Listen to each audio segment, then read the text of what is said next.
আরে আমি তো আমার হাজবেন্ডকে ঠকাচ্ছি।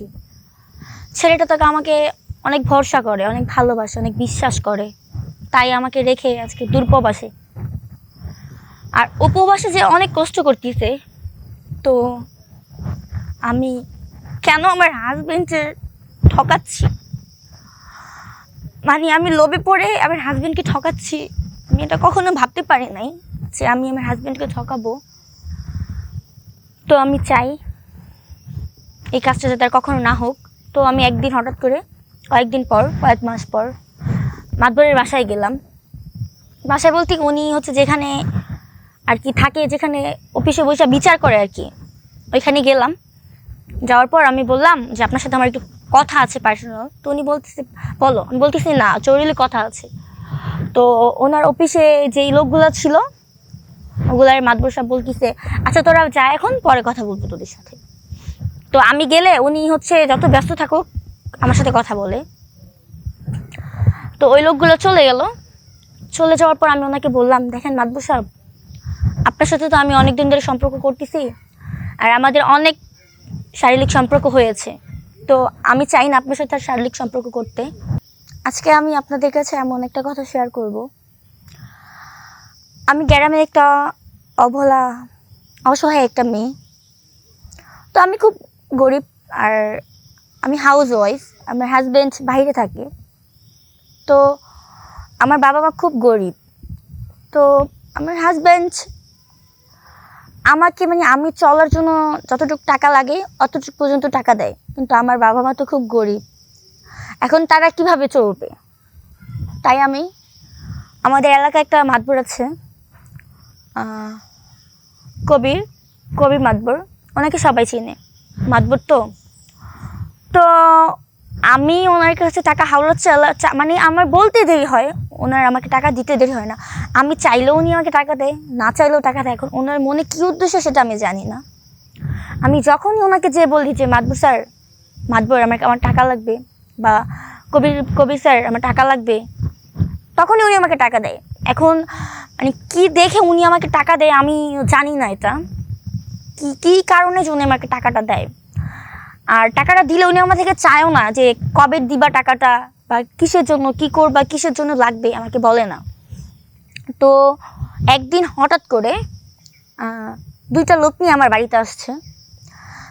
আয়শা বলতেছে যে স্মৃতি, তোমার কাছে যে টাকাটা পাই টাকাটা কি দিবা না? তো আমি বললাম মাতবর সাহেব, টাকাটা দিব, আমার হাজব্যান্ড তো এখনও বাইরে থেকে টাকা পাঠায় নাই, যদি পাঠায় আমি কয়েকদিন পর দিয়ে দিব। তো উনি বলতেছে আচ্ছা ঠিক আছে, তোমার সাথে আমার একটু কথা আছে। তারপর আমি বললাম আমার সাথে কথা আছে আপনার? আচ্ছা ঠিক আছে বলেন এখানে। তো উনি বললো যে না, এখানে না, ঘরে যেয়ে বলবো। তো আমি বললাম ঘরে যেয়ে বলবেন? তো বললাম ঠিক আছে আসেন। তো উনি বলতেছে ওনার সাথে যে দুইটা লোক আসছিল ওদেরকে বলতেছে এই তোরা এখানে দাঁড়া, আমি তোর সাথে কথা বলে আসি। তো রুমে গেল, যাওয়ার পর বসলো। আমি ওনাকে শরবত দিলাম। গরিব মানুষ তো, আমাদের এত সামর্থ্য নাই যে ওনাকে খাওয়াবো। তো শরবত বানিয়ে দিলাম, উনি খেলো। খাওয়ার পর উনি বলতেছে দেখো স্মৃতি, তুমি আমার কাছে টাকা নিছো, তুমি চাইলে আমি তোমাকে আরও টাকা দিব। আমার উত্তর পাশে একটা বাড়ি আছে, চাইলে ওই বাড়িটা তোমার নামে লিখে দিব। শুধু তুমি আমার সাথে মানে একটু শারীরিক সম্পর্ক করবে। মানে বাজে কথা বলতো, অনেক বাজে কথা বলতো। তোমার টাকা, তোমার যা লাগবে সম্পূর্ণ আমি দিব, শুধু আমি আর তুমি জানবে, আর কেউ জানবে না এই কথাটা। তো আমি বললাম মাতবর সাহেব দেখেন, আপনি আমার অনেক বড়, আর আপনি কিভাবে আমাকে কথাটা বলতে পারলেন? আমি আপনার বোনের মতো, আপনি কিভাবে আমাকে কথাটা বলতে পারলেন? তো উনি বলতো আরে বোকা, টাকার জন্য আজকে বোন, টাকার জন্য ভাই বোনও চিনে না, আপন মারপেটের ভাই বোনকে চিনে না, আর আমরা তো কিছু না, তুমি আমার এলাকায় ভাড়া থাকো। তো আমি বললাম মাতবর সাহেব আপনার কাছে এটা আশা করিনি। আমি সব সময় সবার কাছে বলতাম যে আমাদের এলাকার কবির মাতবর স্যার অনেক ভালো, ওনার মতন মনের মানুষ নাই, কিন্তু আপনার মনে যে এত মানে এতটা খারাপ আমি সেটাও জানতাম না। তো ভাই এখন কি করার, উনি এর মানে টাকার লোভ দেখে দেখে আমাদের এলাকার যত মেয়ে ছিল সবার জীবন এরকম করে নষ্ট করেছে। আমাকে ওদিন খারাপ প্রস্তাবটা দিয়েছে, আমি রাজি হইনি। তো উনি বাসা থেকে চলে গেছে। চলে যাওয়ার পর প্রায় 2-1 মাস আমি ওনার টাকা দিতে পারতেছি না, এখন দিতে পারতেছি না এরকম করতে করতে 2-3 মাস চলে গেল। চলে যাওয়ার পর একদিন রাত্রে উনি আমার বাসায় আসলো, আইসা গেট নক করলো। তো আমি তো আর জানি না আকপিচ কে আসছে বা কী আসে বিষয়, তো আমারও খেয়াল ছিল না যে এত রাত্রে কে আসবে। তো আমি সরল মনে গেটটা খুলেছিলাম, খোলার পর খুলে দেখি মাতবর সাহেব। ওনাকে দেখে আমি অবাক হয়ে গেলাম, এত রাতে উনি আমার বাসায়। উনি আমাকে ঢাকা দিয়ে ভিতরে ঢুকলো, ঢোকার পর গেটটা লক করলো, করে আমার পাশে বসলো, আমাকে বলতেছে বসো। আমি বলতেছি এত রাত্রে আপনি আমার বাসায় কেন, কী কারণে আসছেন? তারপর উনি বলতেছে আরে বোকা বসো, কথা আছে তোমার সাথে। তো বসলাম, বসার পর উনি বলতেছে তুমি তো আমার টাকাটা দিতে পারতেছো না, আর আমার মনে হচ্ছে তুমি আমার টাকাটা কখনো দিতে পারবেও না। তো একটা কাজ করো, তোমার হাজব্যান্ড তো তোমার সাথে থাকে না, বাইরে থাকে, তো তোমারও তো একটা আছে ভিতরে, তো এখন তুমি যেটা চাও এটা আমি দিতে পারবো, এখন যদি তুমি রাজি থাকো তাহলে। পর আমি বললাম যে না আমি চাই না এগুলা, আর আমি আপনার টাকা যেভাবে হোক দিয়ে দিব। তো এরকম কথা বলার পর অনেক কথা হইলো, কিন্তু উনি মানলো না যে আমার হাজবেন্ডের জায়গায় উনি। তো শারীরিক সম্পর্ক হওয়ার পর কিছুক্ষণ পর উনি আমাকে বলতেছে তোমার যখন যা লাগে আমি তাই দিব, শরম করবা না, লজ্জা পাবা না যে এটা নাই, তোমার যখন যা লাগে এভরিথিং সব আমি তোমাকে দিব। তো এরকম করতে করতে আমার যখন যা লাগে টাকা পয়সা গয়নাগাটি সব দেয় উনি। তো এরকম করতে করতে অনেক মাস চলে গেল।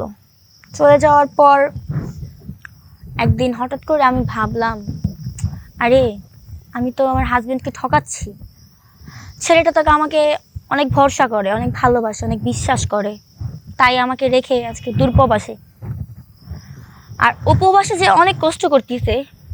তো আমি কেন আমার হাজবেন্ডের ঠকাচ্ছি, মানে আমি লোভে পড়ে আমার হাজবেন্ডকে ঠকাচ্ছি। আমি এটা কখনো ভাবতে পারি নাই যে আমি আমার হাজবেন্ডকে ঠকাবো। তো আমি চাই এই কাজটা যাতে আর কখনো না হোক। তো আমি একদিন হঠাৎ করে কয়েক মাস পর মাতবরের বাসায় গেলাম। বাসায় বলতে উনি হচ্ছে যেখানে আর কি থাকে, যেখানে অফিসে বসে বিচার করে আর কি, ওইখানে গেলাম। যাওয়ার পর আমি বললাম যে আপনার সাথে আমার একটু কথা আছে পার্সোনাল। তো উনি বলতেছে বলো। আমি বলতেছি না জরুরি কথা আছে। তো ওনার অফিসে যেই লোকগুলো ছিল ওগুলার মাতবর সাহেব বলতেছে আচ্ছা তোরা যা, এখন পরে কথা বলবো তোদের সাথে। তো আমি গেলে উনি হচ্ছে যত ব্যস্ত থাকুক আমার সাথে কথা বলে। তো ওই লোকগুলো চলে গেল। চলে যাওয়ার পর আমি ওনাকে বললাম দেখেন মাতবর সাহেব, আপনার সাথে তো আমি অনেক দিন ধরে সম্পর্ক করতেছি, আর আমাদের অনেক শারীরিক সম্পর্ক হয়েছে।